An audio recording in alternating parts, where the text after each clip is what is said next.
আর এই দুটো আসনে কত ভোটে হারবে সীমা পরিসীমা পাবেন না। 4 তারিখ বিকেলবেলা। আর এই দুটো আসনে কত ভোটে হারবে সীমা পরিসীমা পাবেন না। 4 তারিখ বিকেলবেলা কথা হবে। নমস্কার, বাংলার বার্তা থেকে বলছি সন্ময় বন্দ্যোপাধ্যায়। কি হতে পারে লোকসভা নির্বাচন? 42টা আসন, সেই 42টা আসনে তুল্যমূল্য লড়াই, Trinamool versus BJP, BJP versus Trinamool, কিছুটা সিপিএম। সেইখানে দাঁড়িয়ে কি সম্ভাব্য রেজাল্ট হতে পারে আমরা মাঝে মাঝেই আপনাদের কাছে বাংলার বার্তায় স্পেশাল রিপোর্ট নিয়ে আসবো। কেননা নির্বাচন মডেল কোড অফ কন্ডাক্ট শুরু হয়ে গেছে। সমীক্ষা চলে না, আমরা সমীক্ষা করিও নি, কিন্তু আমাদের বিশ্লেষণের ক্ষমতা আছে তথ্যের ভিত্তিতে। নির্দিষ্ট কিছু বিশ্লেষণ নিয়ে, নির্দিষ্ট কিছু আসন নিয়ে কী সম্ভাব্য রেজাল্ট হতে পারে সেই নিয়ে মাঝে মাঝেই বাংলা বার্তায় আপনাদের কাছে আসবো।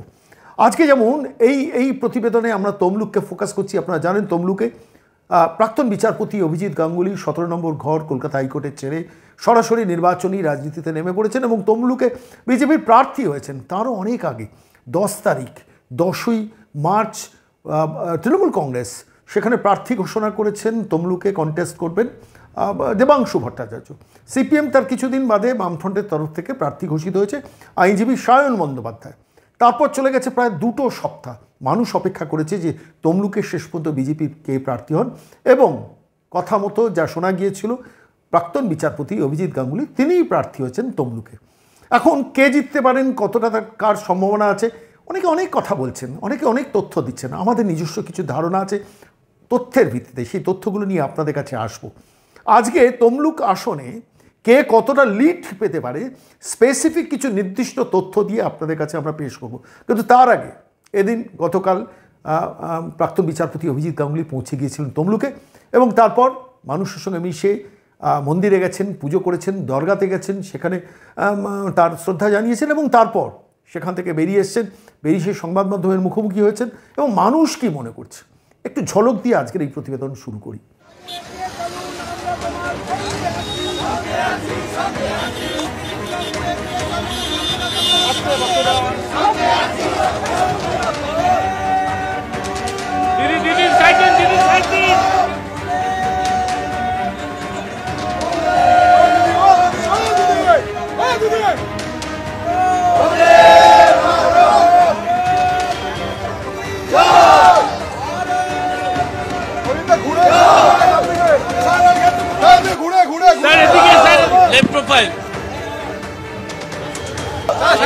গোপালজিউ মন্দিরে পুজো দিলেন অভিজিৎ গঙ্গোপাধ্যায়।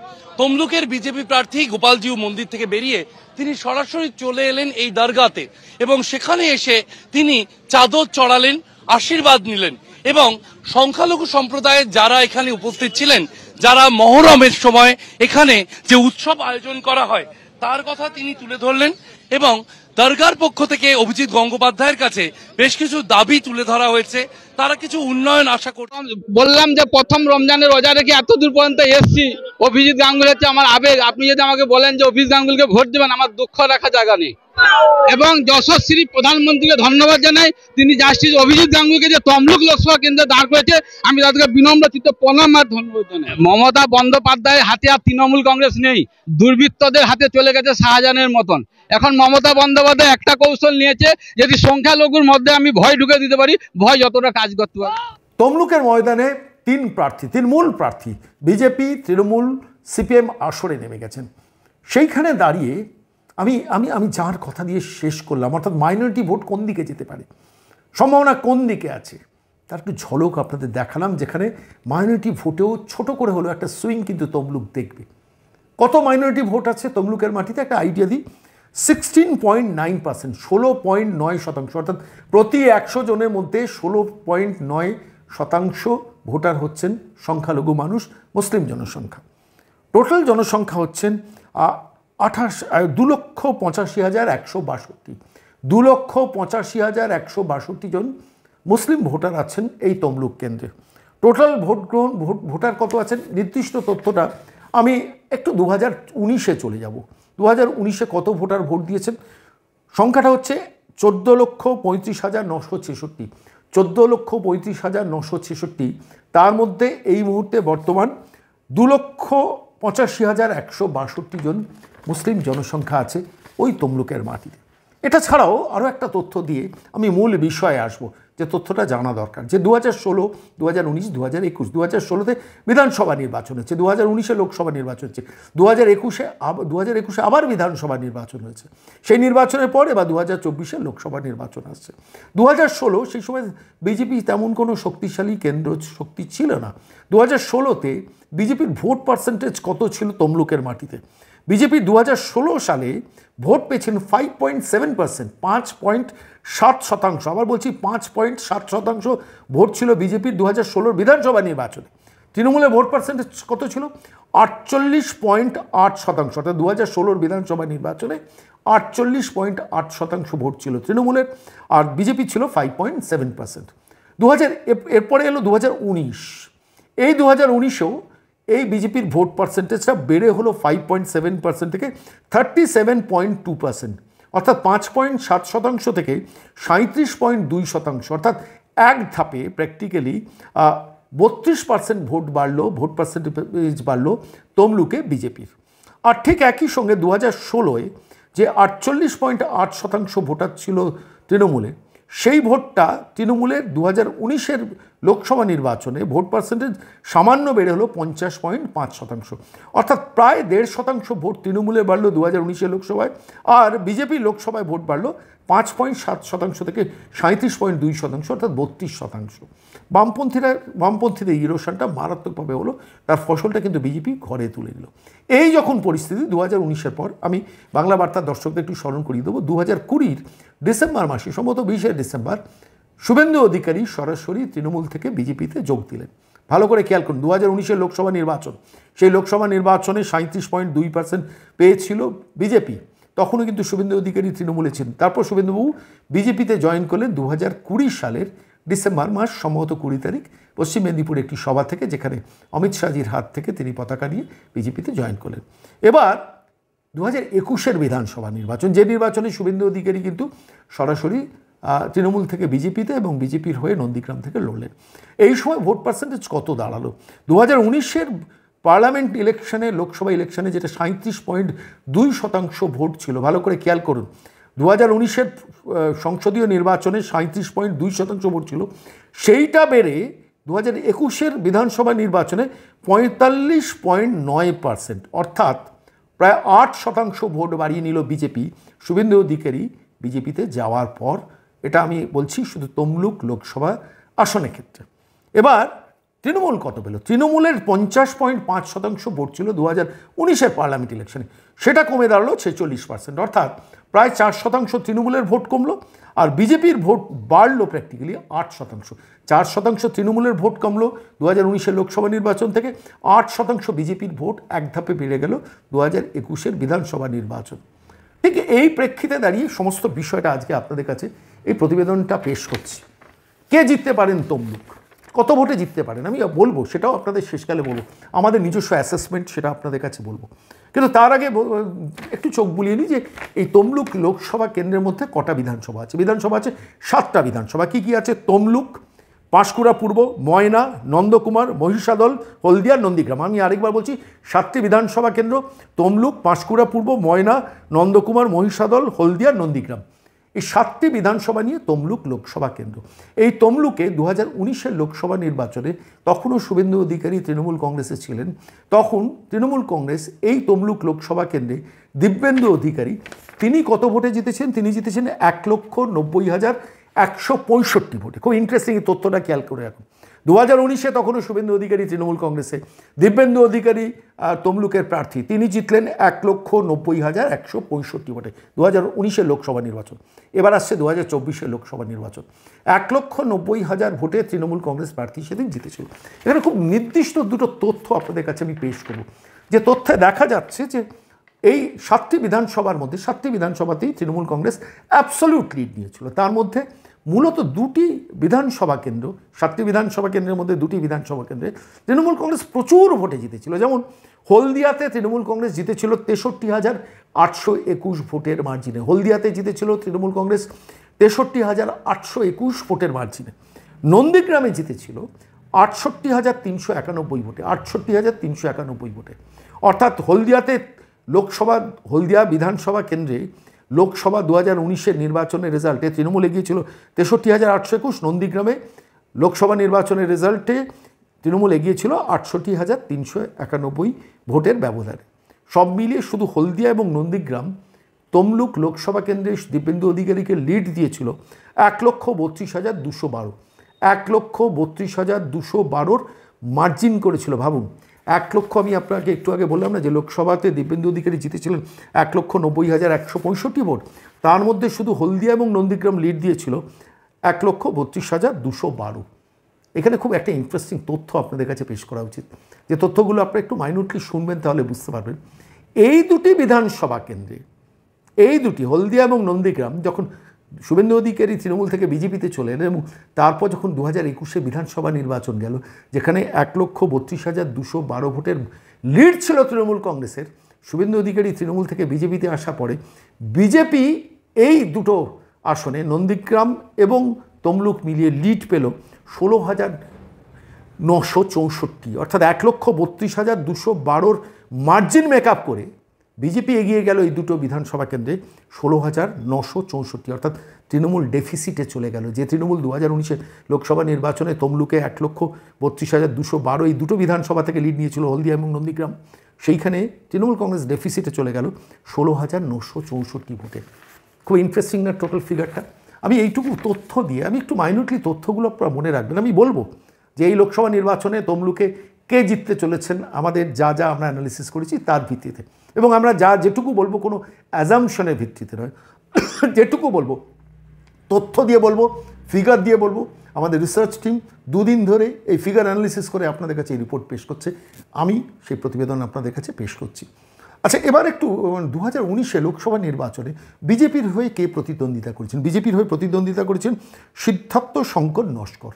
সিদ্ধার্থ শঙ্কর নস্কর বিজেপির প্রার্থী ছিলেন 2019-এর লোকসভা নির্বাচনে। তিনি পেয়েছিলেন 5,34,268, 5,34,268 ভোট তির্থ শঙ্কর নস্কর 2019-এ বিজেপির প্রার্থী হয়ে পেয়েছিলেন।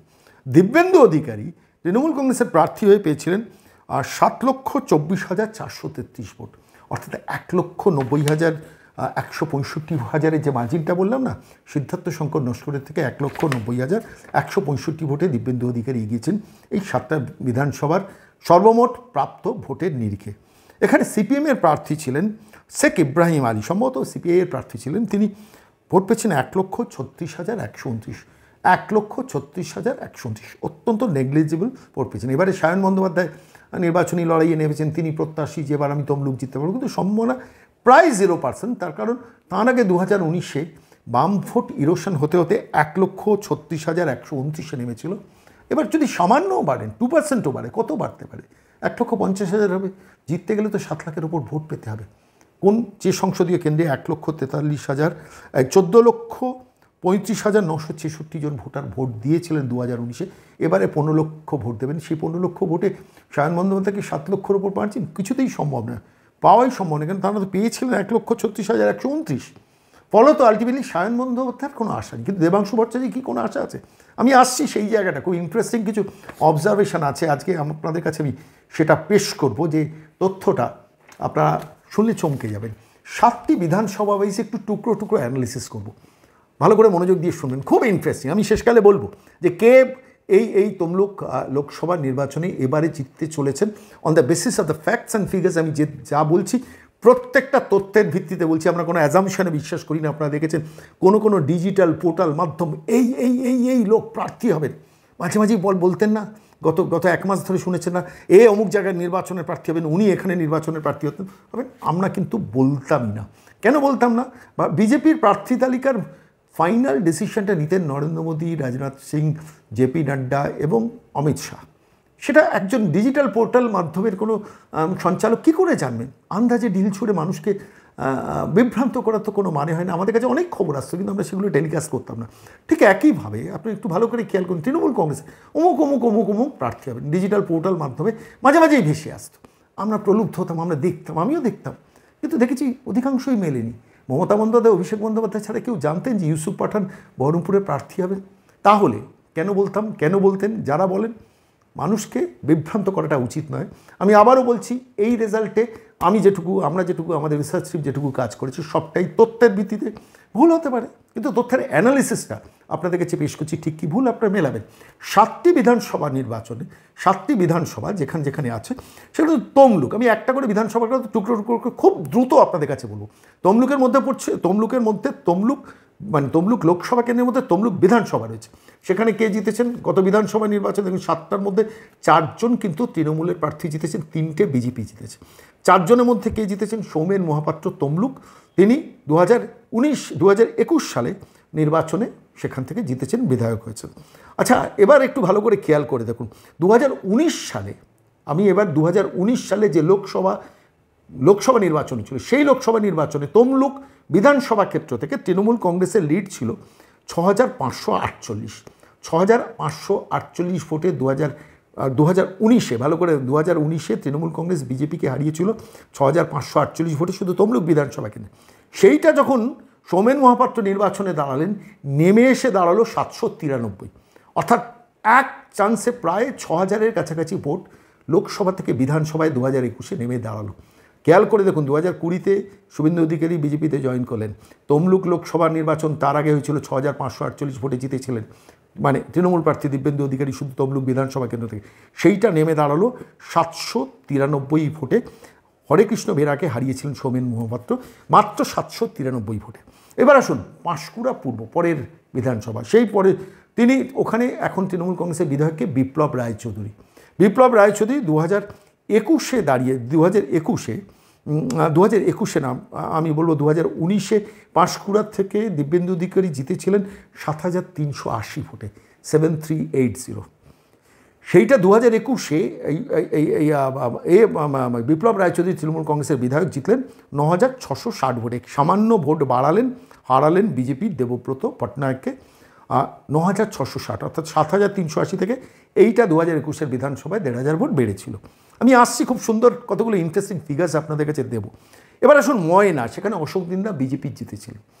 তার আগে দিব্যেন্দু অধিকারী এই ময়না থেকে 2019-এ লিড নিয়েছিলেন 12383 ভোটে 2019-এ ময়না থেকে লিড নিয়েছিলেন দিব্যেন্দু অধিকারী, তৃণমূল কংগ্রেসের লোকসভা প্রার্থী, এই ময়না বিধানসভা কেন্দ্র থেকে 12383 ভোটে লিড নিয়েছিলেন। সংগ্রাম দলই তৃণমূলের প্রার্থী, তাকে অশোক দিন্দা বিজেপির প্রার্থী, তিনি হারালেন 1260 ভোটে, অর্থাৎ এই 12383 ভোট মেকআপ করে 1260 ভোটে অশোক দিন্দা জিতে গেলেন ময়না কেন্দ্র। এবার আসুন নন্দকুমারের তৃণমূলের এখন বিধায়ক হচ্ছেন 2021-এ সুকুমার দে। এই সুকুমার দে 2021-এ জিতেছেন 5406 ভোটে, বিজেপি নীলরতন অধিকারীকে হারিয়েছিলেন, নীলাঞ্জন অধিকারীকে হারিয়েছেন। কিন্তু তার আগে 2019-এ দিব্যেন্দু অধিকারী তৃণমূল কংগ্রেসের যিনি প্রার্থী, তিনি ওই আসনে 15358 ভোট, তৃণমূল কংগ্রেস প্রার্থী হিসেবে দিব্যেন্দু অধিকারী নন্দকুমার থেকে 15458 ভোটে লিড নিয়েছিলেন। সেই লিড কমতে এসে 5406 দাঁড়ালো। কোন সময় 5406 দাঁড়ালো? 2021-এর বিধানসভা নির্বাচন। এবার আসুন মহিষাদলেও তৃণমূল কংগ্রেসের প্রার্থী তিলক চক্রবর্তী জিতেছেন। তো সেই তিলক চক্রবর্তী জিতেছেন কত ভোটে সেটা বলছি। তার আগে 2019-এ দিব্যেন্দু অধিকারী তৃণমূল কংগ্রেস এই মহিষাদল কেন্দ্র থেকে 16916 ভোটে লিড নিয়েছিলেন দিব্যেন্দু অধিকারী এই মহিষাদল কেন্দ্র থেকে তৃণমূল কংগ্রেসের প্রার্থী।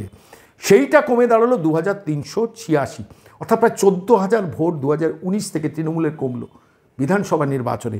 মাত্র 2386 ভোটে বিশ্বনাথ ব্যানার্জিকে বিজেপির হারালেন তিলক চক্রবর্তী এই মহিষাদল কেন্দ্র থেকে। এবার আসুন হলদিয়াতে তাপসী মণ্ডল বিজেপির প্রার্থী জিতেছেন।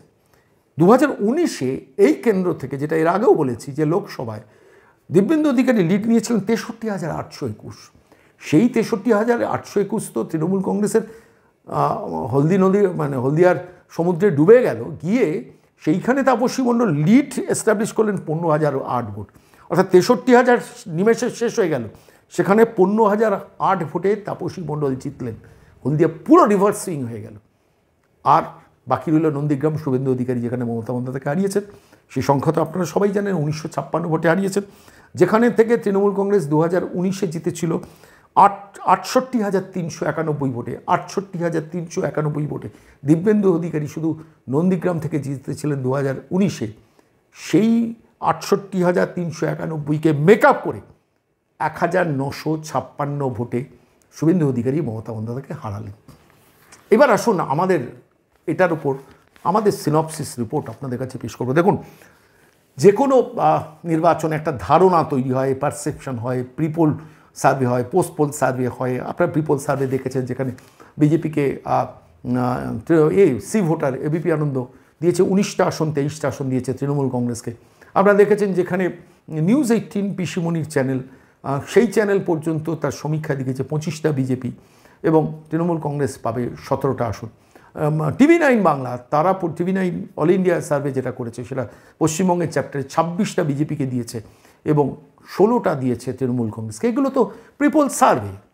আমাদের তথ্যটা কিন্তু আমি একদম তথ্য ওয়াইজ, ফিগার ওয়াইজ, বিধানসভা কেন্দ্রিক রেজাল্টের ভিত্তিতে আমার একটা সিনপসিস রিপোর্ট আপনাদের কাছে পেশ করবো। যে দেখুন, নন্দীগ্রাম হলদিয়া মিলে, ভালো করে খেয়াল করুন, নন্দীগ্রাম হলদিয়া মিলে বিধানসভা ক্ষেত্রে টোটাল লিড বিজেপিকে দিয়েছিল 16,964। তাপসী মণ্ডল, শুভেন্দু অধিকারী এরা দুজনে মিলে 16,964 বিজেপির লিড দিয়েছিল শুধুমাত্র 2021-এর বিধানসভা নির্বাচন। এবার এই জায়গাটা একটু ভালো করে খেয়াল করুন, এটা লোকসভা নির্বাচন। লোকসভা নির্বাচনে মানুষ যখন ভোট দিতে যাবে নরেন্দ্র মোদীকে দেখে ভোট দেবে। লোকসভা নির্বাচনে যখন ভোট দেবে তখন স্বাভাবিকভাবেই দিল্লির কথা, দিল্লি থেকে সরকার করবেন, দিল্লিতে কাকে ভোটটা দেওয়া উচিত এই আঙ্গিকে ভোট হবে। অটোমেটিক্যালি তখন সুইংটা চলে যায়, যে জিতবে তার দিকে, ফ্লোটিং ভোটারটা চলে যাবে। এবং সবথেকে ইন্টারেস্টিং যেটা 2021-এর পর 22, 23, 24 3 বছর শুভেন্দু অধিকারী কিন্তু পূর্ব মেদিনীপুরের প্রত্যেকটা গ্রামগঞ্জ মফস্বল চষে বেরিয়েছে, ঘন্টার পর ঘন্টা সময় দিয়েছেন। ছোট বৈঠক, মেজ বৈঠক, বড় বৈঠক, মিছিল, আন্দোলন কন্টিনিউয়াস গত 3 বছরে করে গেছে। ফলে এই 16,964 ভোটের লিডটা হলদিয়া এবং নন্দীগ্রাম থেকে আমার নিজের ধারণা 60 থেকে 70 হাজারের মার্জিন এখনই এস্টাবলিশড। আপনারা হয়তো বলতে পারেন যে আপনি সঙ্গবাবু অতিরিক্ত আশাবাদী। না, আমি অতিরিক্ত আশাবাদী নই। আমি নির্বাচনী অ্যানালিসিস করেছি, আমি 2014-র ফিগারে গেছি, 2019-এ গেছি, 2016-এ গেছি, 2021-এ গেছি, ট্রেন্ডটাকে খেয়াল করছিলাম এবং এই ট্রেন্ডে দেখাচ্ছে 60 থেকে 70 হাজারের মার্জিন, ইফ নট মোর, এই মুহূর্তে দাঁড়িয়ে। কেন এখন অভিজিৎবাবু নির্বাচনী প্রচারে সেভাবে ঝাঁপাননি। 15 দিন ধরে তৃণমূল কংগ্রেস সিপিএম দৌড়ে বেড়াচ্ছে। এইবার অভিজিৎ গাঙ্গুলির স্রোতটা শুরু হবে আগামী 2 বছর, সম্ভবত 24শে মে ষষ্ঠ দফায় তমলুকের নির্বাচন হচ্ছে। মনে রাখবেন, এখন থেকে প্রায় 2 মাস ইঞ্চিতে ইঞ্চিতে সেন্টিমিটারে বিজেপি কিন্তু এবং শুভেন্দু অধিকারী এটাকে ক্যাশ করবেন। এবং আমার নিজের ধারণা, আমি এখন বলছি অ্যাজ অফ নাও 60 থেকে 70 হাজারের মার্জিন এই দুটো কেন্দ্র থেকে বিজেপি এস্টাবলিশ করেছে। এটা দাঁড়াবে হয়তো 1,20,000, 25,000-এর মার্জিন পরবর্তীকালে। সেটা পরবর্তীকালে আপনাদের কাছে এই সার্ভেটা নিয়ে আসবো। কিন্তু এবার আসুন বাকি 5টা বিধানসভা ক্ষেত্রে কী হবে, আমি সেই পার্টটা দিয়ে আমি এই প্রতিবেদন শেষ করব। দেখুন, 5টা বিধানসভা কেন্দ্রে তৃণমূল কংগ্রেস যে 4টেতে জিতেছিল, এক্সেপ্ট ময়না তো বিজেপি জিতেছিল, তাতে 2021-এ লিড কত? 799, 9,660, 5,406, 2,386। অর্থাৎ দুটো কেন্দ্রে, একটা কেন্দ্রে 793-এ তমলুক জিতেছিল সৌমেন মহাপাত্র, একমাত্র পাঁশকুড়া পূর্বে 9,660 একটু লিড নিয়েছিল তৃণমূল কংগ্রেস। তারপর ধরুন নন্দকুমার মহিষাদল 5,406, 2,386, কানের পাশ দিয়ে 1%, 0.5%-এর মার্জিনে তারা 2021 জিতেছে। তারপর গঙ্গার জল অনেক বয়ে গেছে। ফলে স্বাভাবিকভাবে হলদিয়া, তমলুক ছাড়াও কিন্তু আমি বলছি এই 4টে বিধানসভা ক্ষেত্রে, ময়নাতে তো বিজেপি লিড নেবেই, কেন ওখানে অশোক দিনদার জিতে আছেন এবং এটা লোকসভার আঙ্গিকে অনেকটা বড় মার্জিন হবে। এই 4টে বিধানসভা কেন্দ্রে আপনাদের চোখ বন্ধ করে বলতে পারি সব মিলিয়ে 15-20 হাজারের মার্জিন আছে। সব মিলিয়ে 1,000, 9,000, 5,000, 2,000, 5, 2, 7, 9, 16, 17 হাজারের মার্জিন। এটাকে ক্রস করে কিন্তু বিজেপি 50 থেকে 60 হাজারের মার্জিন এখনও পর্যন্ত কিন্তু এস্টাবলিশড। আমি বলছি 2014, 2016, 2019, 2021 এই 4টে নির্বাচনকে যদি প্যারামিটার হিসেবে বাছাই করেন, যে কোনো সংখ্যা তত্ত্ববিদ এই 50 থেকে 60 হাজারের মার্জিন দেবে। তাহলে কি দাঁড়ালো? হলদিয়া এবং নন্দীগ্রাম এখনই 50 থেকে 60 হাজারের মার্জিন বিজেপিকে দিয়ে রেখেছে। আর এই 4টে কেন্দ্র যেখানে 15-16 হাজারের ডেফিসিট ছিল 2021-এ, সেটাকে স্বাভাবিক নিয়মেই গত 3 বছরের চাষ, লোকসভা নির্বাচন, নরেন্দ্র মোদীর নির্বাচন, রাম মন্দির এফেক্ট এবং সর্বোপরি শুভেন্দু অধিকারীর গত 3 বছর ধরে চষে বেড়ানো গ্রাম থেকে শহর মফস্বল আন্দোলন, সব মিলিয়ে 50 থেকে 60 হাজারের মার্জিন এস্টাবলিশ করে রেখেছে। ঠিক কি ভুল সেটা তো নির্বাচন গেলে মেলাবেন আপনারা, কিন্তু আমি বলছি অ্যাজ অফ নাও, এই মুহূর্তে দাঁড়িয়ে, যখন জাস্টিস অভিজিৎ, প্রাক্তন বিচারপতি অভিজিৎ গাঙ্গুলি নির্বাচনী ময়দানেই অবতীর্ণ হননি, সবে মাত্র গেছেন, মন্দির থেকে দরগা পর্যন্ত ভিজিট করেছেন, তার নির্বাচনী প্রচার শুরু হবে, তিনি শুরুই করছেন 1,20,000 থেকে 1,25,000 মার্জিনের স্টার্টিংটা করছেন। আমার নিশ্চিত বিশ্বাস এই আগামী 2 মাসে এই লিড কিন্তু 2 লাখ ক্রস করবে। ঠিক কি ভুল? 4 জুন তো আপনারা মেলাবেনই। আমি আজকে যা বললাম দয়া করে রেকর্ডিংটা রেখে দেবেন। ঠিক যদি হয় একটা টেলিফোন করবেন, আর ভুল যদি হয় অবশ্যই টেলিফোন করবেন, আমরা শুনবো।